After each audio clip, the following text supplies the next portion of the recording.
Buenos días chicos, bienvenidos a su cuarta clase, espero que cada uno se encuentre de maravilla. Hoy les traigo el tema teoría sobre el conductismo. Vamos a ver dos grandes exponentes acerca de estas áreas. Traemos como primer exponente a John Brodus Watson. Acuérdate, para entender una teoría también hay que conocer sobre su autor. John Brodus Watson nació en Greenville, Carolina del Sur, Estados Unidos en 1878 y falleció en Nueva York en 1958. Fue un psicólogo estadounidense, estudió en la Universidad de Chicago y se graduó en 1903. Él nos dice que escribió muchos artículos científicos y uno de los primeros es el llamado Educación Animal. En él estudió acerca del desarrollo psíquico en una rata blanca en correlación con el crecimiento de su sistema nervioso. En este artículo él describió la relación entre la mielinización del cerebro y la capacidad de aprendizaje en los roedores.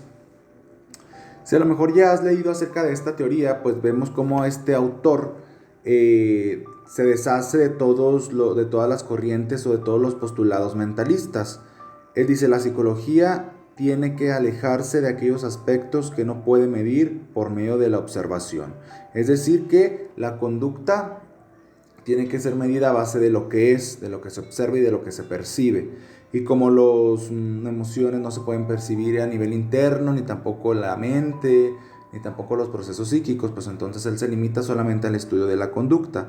Por eso él dice, todo el comportamiento es aprendido del entorno, o sea, todo lo que yo aprendo, todo mi bagaje conforme a aprendizaje, conforme a conducta, es de lo que yo observé del entorno, de a lo mejor relación con mis padres, relación con las personas que me criaron, de mi escuela, de mi sociedad, etc. Él nos dice, la psicología es una ciencia empírica. ¿Por qué? Porque se basa en experiencia y en recabar datos, en recabar hechos. Entonces este psicólogo John Watson se separa de las ideas mentalistas como de Freud, de Charcot y de otros psicoanalistas. Pues John Watson popularizó el conductismo porque fue un conductista radical. Muchas veces escuchamos esta palabra radical como algo fuerte, como algo malo, como algo así como que, híjole, dañino. No, simplemente el hecho de esta palabra, de entender raíz en su etimología, griega y latina, da a entender la raíz de las cosas, el porqué, pero ya desde el origen o causa. Él, chicos, como les comento, fue un antimentalista y como tal criticó a Sigmund Freud y el psicoanálisis, ya que afirmaba que el estudio de la conciencia y la introspección no tenían cabida en la psicología como ciencia. La psicología, según Watson, solo tenía sentido a través de la conducta observable, como te decía, y lo medible, y por eso sus experimentos pues, se realizaban en el laboratorio, donde podía manipular el entorno con el que estaba trabajando, controlar datos, controlar el comportamiento de los sujetos en experimentación. El objetivo del conductismo es hacer de la psicología una ciencia natural y por tanto debe tener unos métodos que la permitan observar, decía él, medir y predecir variables para poder controlar esta parte. John Watson siempre será recordado, chicos, como la persona que acuñó y popularizó el conductismo gracias a sus publicaciones y a sus investigaciones. Es decir, él se basó en estudios como los de Pavlov y otros autores para dar sentido a sus aportaciones. Bueno, él estuvo experimentando pues con animales, pero también experimentó con sujetos, con humanos. En este caso fue el pequeño Albert, con el que él empieza a ver cómo es que las fobias, los miedos son aprendidos. ¿Qué hizo? Bueno, lo que hizo es que puso a un bebé en el laboratorio y se le presentó un conejo. Pues el bebé reaccionaba de forma natural, acariciándolo, jugando con él, sonriendo. No pasaba absolutamente nada con el estímulo, con el conejo. Lo único que sucedía es que el niño se sentía cómodo, vaya. Entonces se le volvió a presentar otra vez el conejo, pero se le pegaba a un bong o a un objeto ruidoso. Entonces el niño se estremecía por el miedo, a ese sonido que producía el objeto. Entonces varias veces se repitió lo mismo, se presentaba el animal y se presentaba el ruido o el sonido, que hizo que el niño relacionó esta parte del sonido con el conejo. Entonces le empezó a tener miedo al conejo aún sin presentarse ese ruido. Lo que hizo es que condicionó, ¿sí? Creó una conducta nueva. Y esta parte de presentarle al conejo, pues Albertito la generalizó, ya no solamente le tenía miedo, vamos a decir un conejo blanco, ya no le tenía miedo a los conejos blancos, ya le tenía también miedo a los perros blancos, a los peluches blancos o a las cosas que fueran afelpaditas, sí, porque creó una relación entre lo que él observó y el sonido, entonces pensaba que si se le acercaba este tipo de objeto, el sonido se iba a volver a presentar, entonces fue como Watson creó una fobia. Bueno, entonces para poner a prueba esta hipótesis de que las emociones podían aprenderse por la asociación condicionada, como te comento, Watson utilizó a este pequeño, Albertito de 11 meses, pues como su sujeto experimental. Hay que mencionar, chicos, que este estudio no podría llevarse a cabo en la actualidad porque incumple la ética científica. Bueno, acuérdate que en este experimento él trató de explicar cómo es que pues, las conductas se aprenden, así como una conducta se aprende, un miedo y una fobia también es aprendida.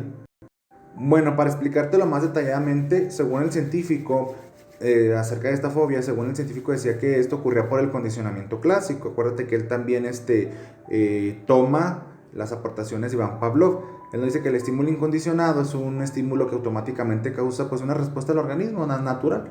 En el experimento de Watson, como te lo comento, haría referencia al golpe con el martillo, pues la respuesta incondicionada, es decir, la respuesta que ocurre en presencia de sería el estímulo, sería el miedo. Entonces el estímulo que se iba a crear era de miedo. Entonces por eso el niño empezó a generalizar el miedo ya solamente viendo objetos blancos o sintiendo objetos a lo mejor peluditos.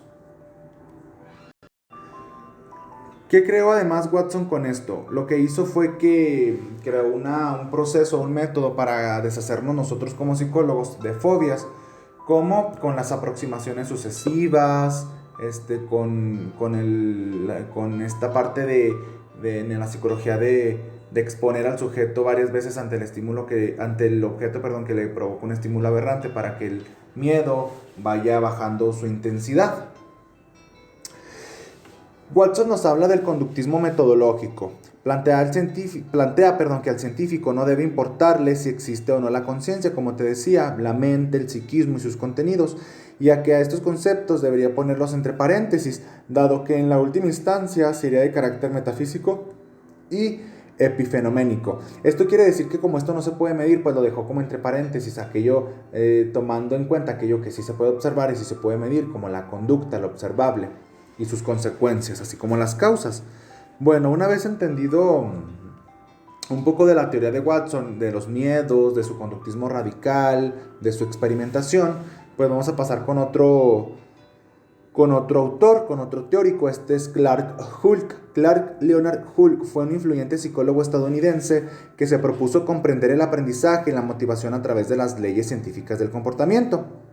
Él nació el 24 de mayo de 1888 en Akron, Nueva York, Estados Unidos, falleciendo el 10 de mayo de 1952 en New Haven, Connecticut, en Estados Unidos. Bueno, ¿qué aportó en su teoría? Él nos dice que en lo metodológico considera que es necesario que la ciencia de la conducta parta de la deducción.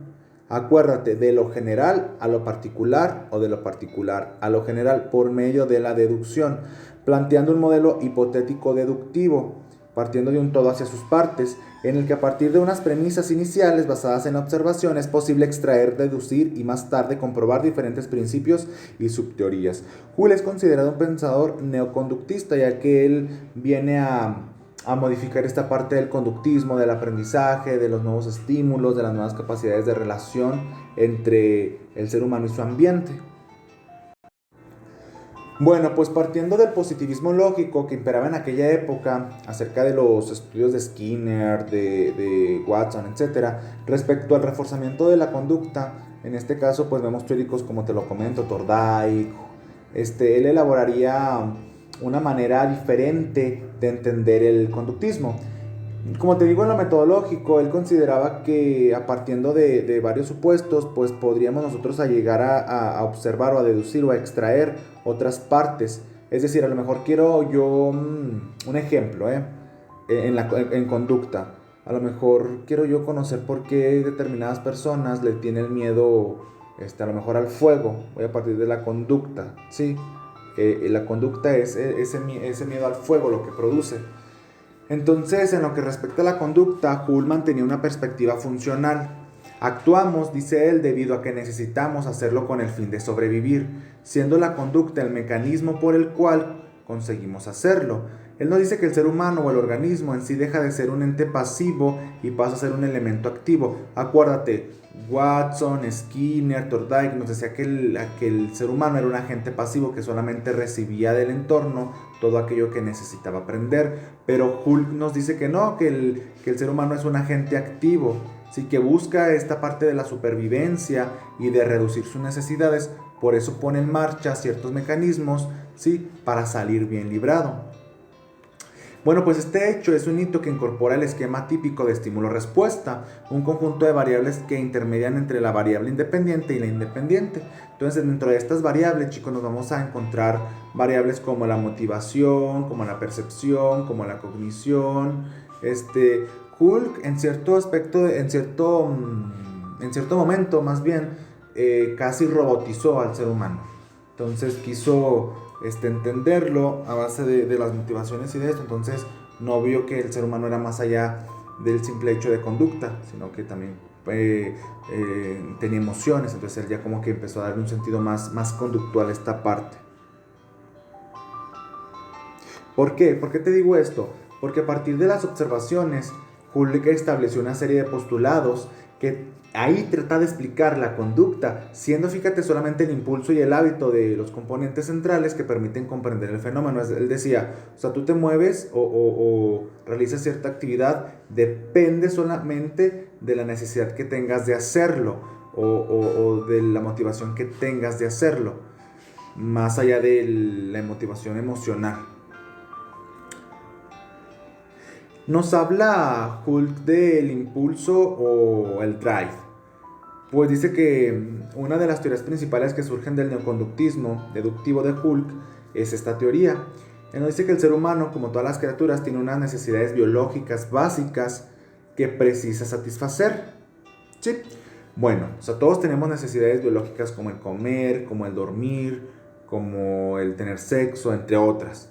Entonces nos dice que la necesidad provoca en el organismo una pulsión o un impulso, ¿sí? Una emisión de energía que genera que nosotros busquemos las maneras para suplir, ¿sí?, esta parte, para verla saciada.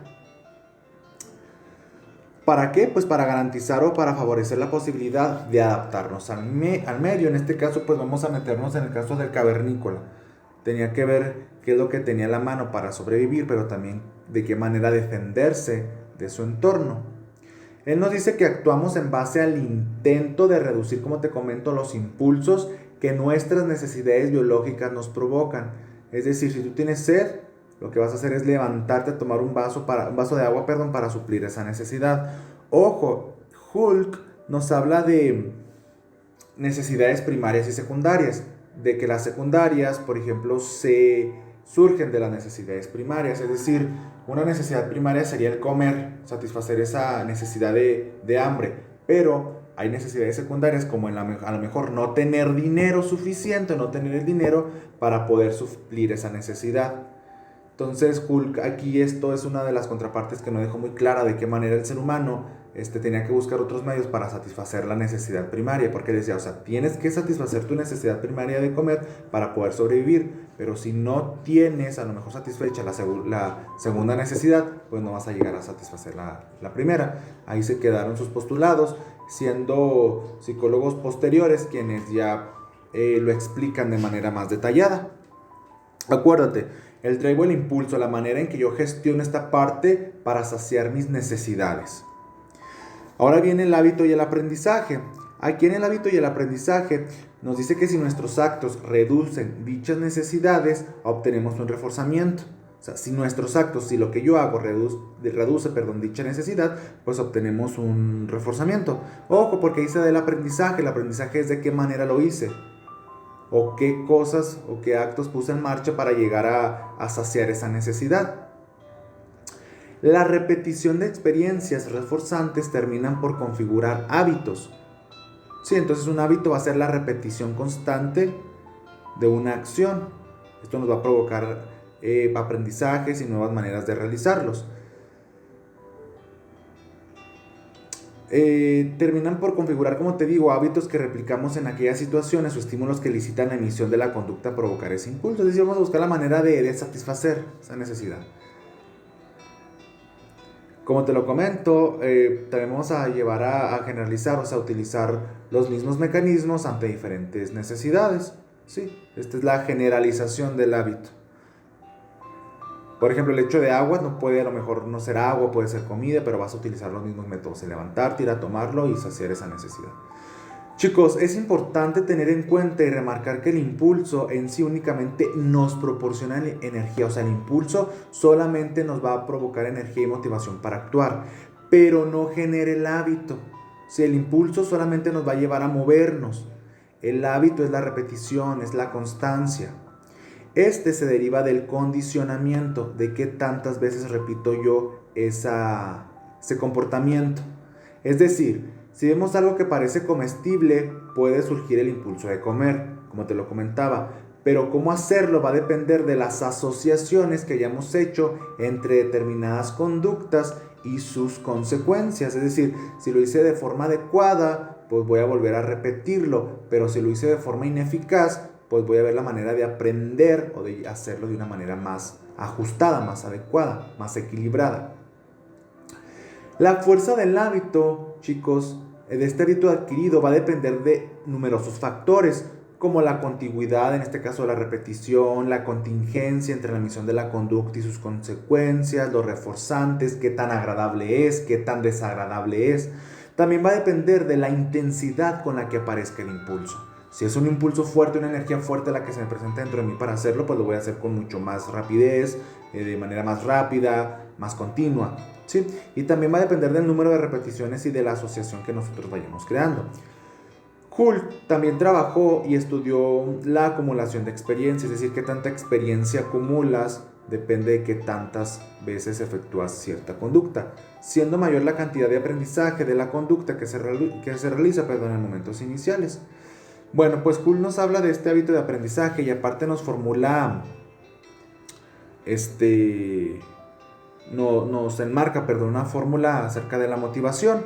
Pues nos dice que la fórmula que creó Hull para explicar la motivación es potencial de conducta, o sea, el potencial de conducta, lo que me va a llevar a actuar, la energía que me va a llevar a movilizarme, va a ser igual a la fuerza del hábito, o sea, el número de refuerzos obtenidos para el momento, por impulso, y el impulso va a ser el tiempo de privación de la necesidad, o sea, qué tanto lo necesito, qué tanto voy a tener esa necesidad de satisfacerla, por el valor de incentivo del refuerzo, que voy a obtener después de haberla recibido, o la gratificación en otras palabras. Espero y esta explicación acerca de estos dos autores te haya quedado clara. Si no, pues vamos a tener un videito en Classroom o una videoconferencia para aclarar más dudas. ¿Por qué? Porque pues mi currícula de las materias era un poco corta, por eso decidí meter temas teóricos. Entonces nosotros ya habíamos acabado, entonces decidí meterte estos dos. Inclusive te voy a seguir ayudando a entenderlos, a entender otras partes de la psicología, no te preocupes. De tarea o de trabajo va a ser que hagas un resumen y 5 preguntitas. Esto va a ser para el día de mañana. Sí, para el día de mañana antes de las 11 de la noche. Entonces tienes mucho tiempo para ver este videíto, hacer tus preguntitas, para que no digas, ay, es que nos puso este video y nos puso otro. No, el otro pues va a tener su propia metodología, su propia tareita. Entonces espero y esta clase haya sido de tu agrado y nos vemos mañana con la siguiente.